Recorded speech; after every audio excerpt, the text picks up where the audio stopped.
This is For All That Podcast too, and as there's a couple of swear words, I have to put this warning before it. I heard this little speech from Jon Stewart this week. I thought it was applicable to more than America, so here's Jon Stewart with a little help from some of our political leaders.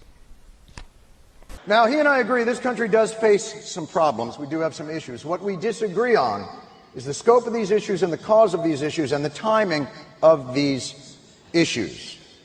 I believe we have very complex problems in this country, like we have had in this country low since its inception. What is wrong with this country is not that we face problems that we have not faced before. We face a deficiency in our problem-solving mechanism. And the reason we face a difficulty in our problem-solving mechanism is that a good portion of this country has created an alternate universe. But I can say this.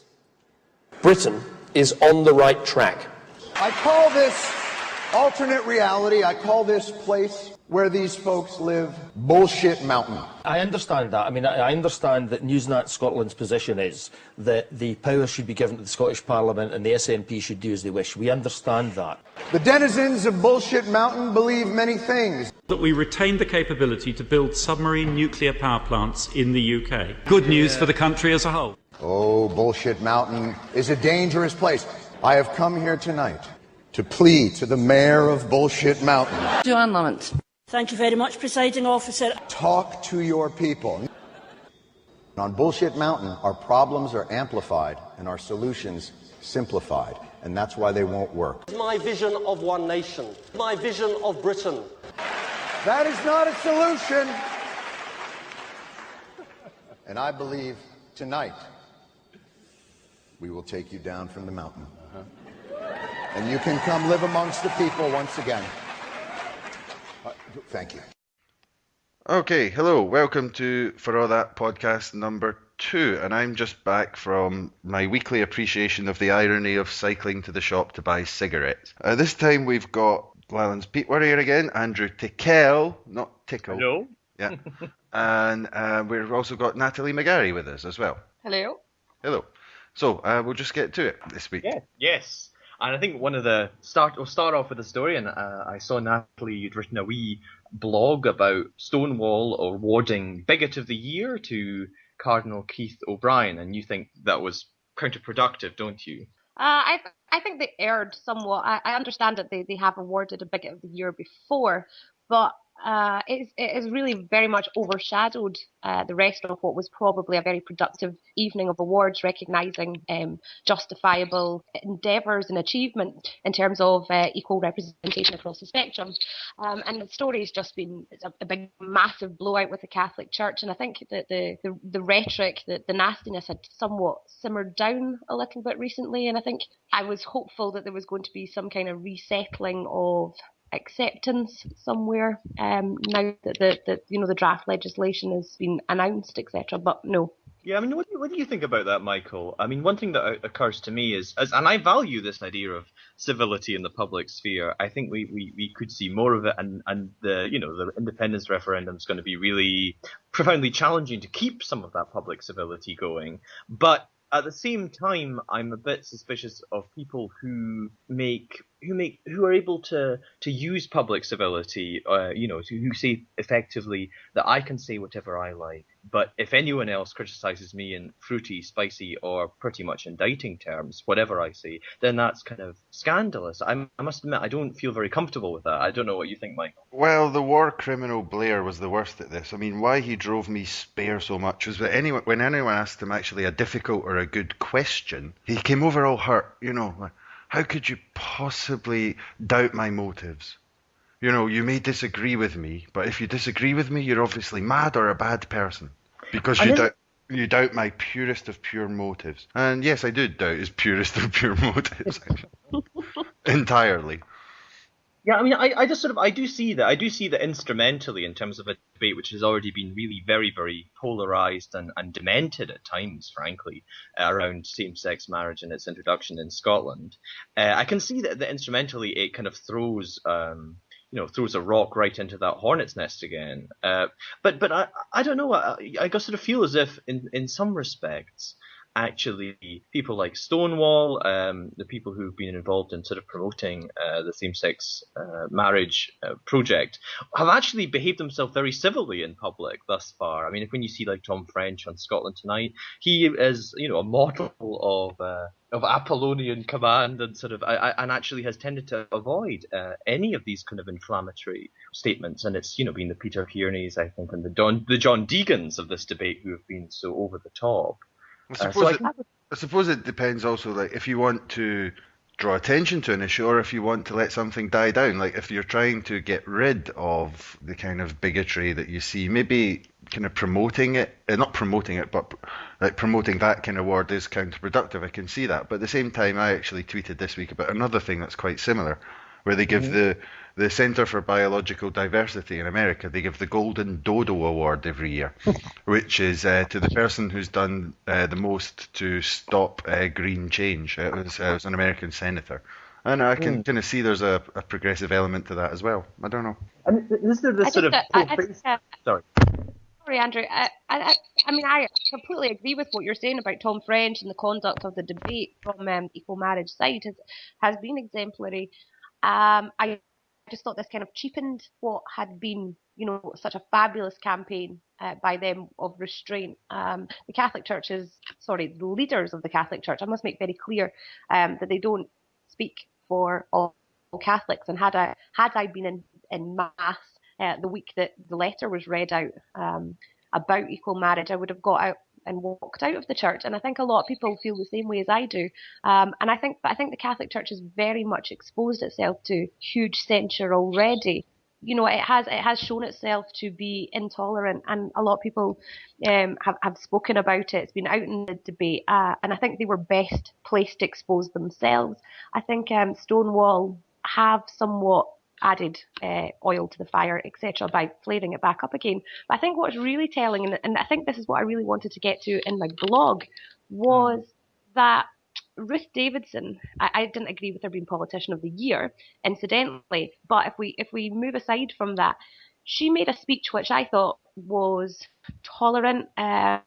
It was her values, her opinions, and I thought the reaction to that was very petty and quite nasty.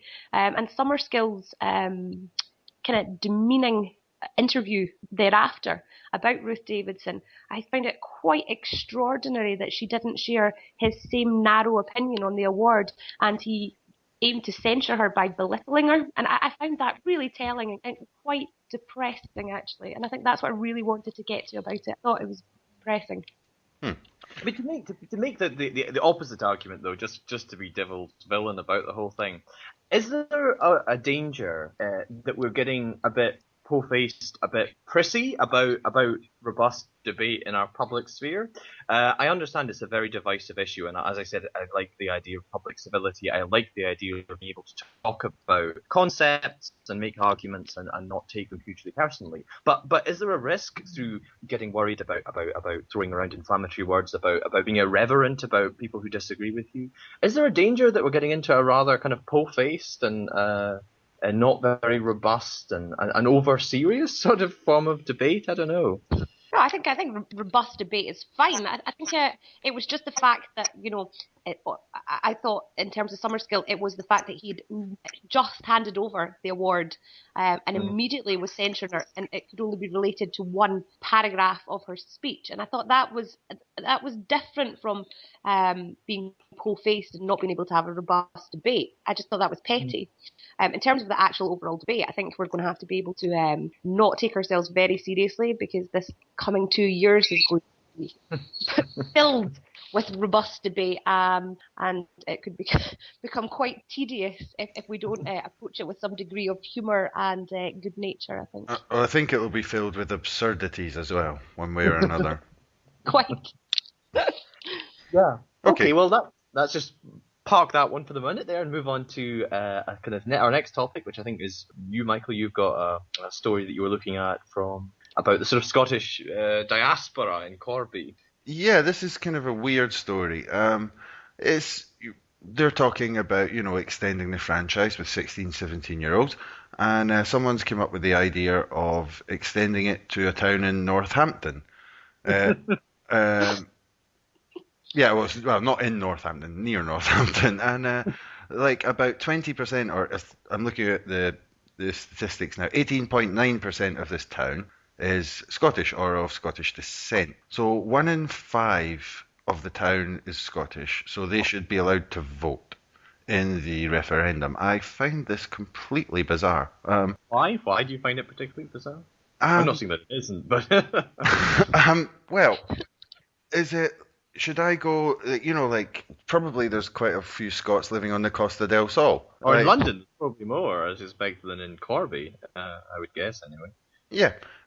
So it's basically an attempt to extend the franchise in, it reminded me of in America where they were kicking people off the voting register, the ones that, from county to county, they were kicking people off the voting register so that they could only get the people they want to vote. But this one's like they're putting people on so they can only. It was kind of opposite of what you find in America. I don't know what you make of it. They're trying to put on people that they think it will be almost guaranteed won't vote for independence. That's the way it seems to me.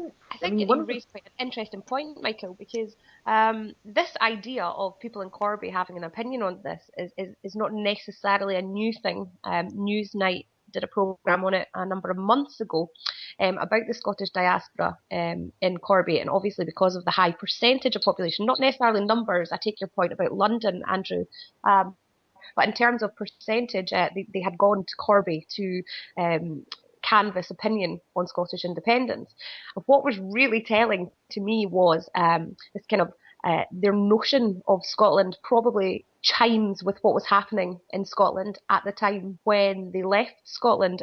It was quite depressing, actually, seeing people talk about modern Scotland as if it was still stuck in some kind of dark industrial meltdown. That's what you call Billy Connolly syndrome. Yes, that indeed. I mean, does it still though? I mean, one of the things which I was talking to a Northern Irish character this week, who was saying he was a historian, so he had kind of an exaggerated interest in the past, and probably much more than other people do. But he was saying, he was taking seriously the claim made by some Ulster Scots that they should be entitled to vote. I think it was some grand wizard or something of the Orange Order or whatever they described them as. I think that, and actually I thought what was really interesting was chatting to this Northern Irish guy is that we don't really talk about the chosen franchise for the referendum very much, and what kind of logic underpins it. That we all kind of accept, I think, that it ought to be a franchise based on residency, and it will be a franchise which extends to several Europeans who happen to be in Scotland at the time of the referendum. But it seems to me kind of interesting that we don't really debate it, that we don't really take seriously this kind of potential alternative ethnic kind of account of it. And I think that's a really good thing, actually. I think the idea of starting who is a Scot for the purposes of voting in the referendum commission would be one of the worst things that you could possibly conceive of. But I thought it was interesting that this Northern Irish fella, at least for the crack, took it more seriously than I did. It sort of struck me that particularly in the Northern Ireland connection, that the kind of flow of feeling seems often to be rather one way. Sort of they're Ulster Scots, but we don't quite think about them in the same way. I don't know if either of you have any thoughts on that, but it just struck me. It's quite funny. I remember when you brought this up, back to a conversation I had when I was 11 or 12, I think, and I was on a school trip, and we happened to be sharing a hotel with another school who were from Northern Ireland, and were probably in the grand wizard school of thought on that particular opinion. Yeah. And they were, I was talking about Scottish independence, as an overly politicised 11-year-old, with one of them, and his take on it was, well, if Scotland goes independent, we'd quite like to go with you. And I was like, no, I don't want you. I'm really sorry, but actually we don't. And he was really personally insulted because he felt such kinship with Scotland, and I couldn't reciprocate, and I felt terrible about it, but I couldn't pretend some kind of kinship that I didn't. And it was the first time I'd really thought about the impact of kind of the Scottish diaspora in Northern Ireland. But I mean, that's kind of different from Corby in the sense that, it's many generations ago, I think, whereas Corby's kind of first generation. Yes. Well, a strange oddity about that with kinship is I've got a friend who's kind of from the border region of Ireland. He's actually from the Republic, but just near the border. And he told me that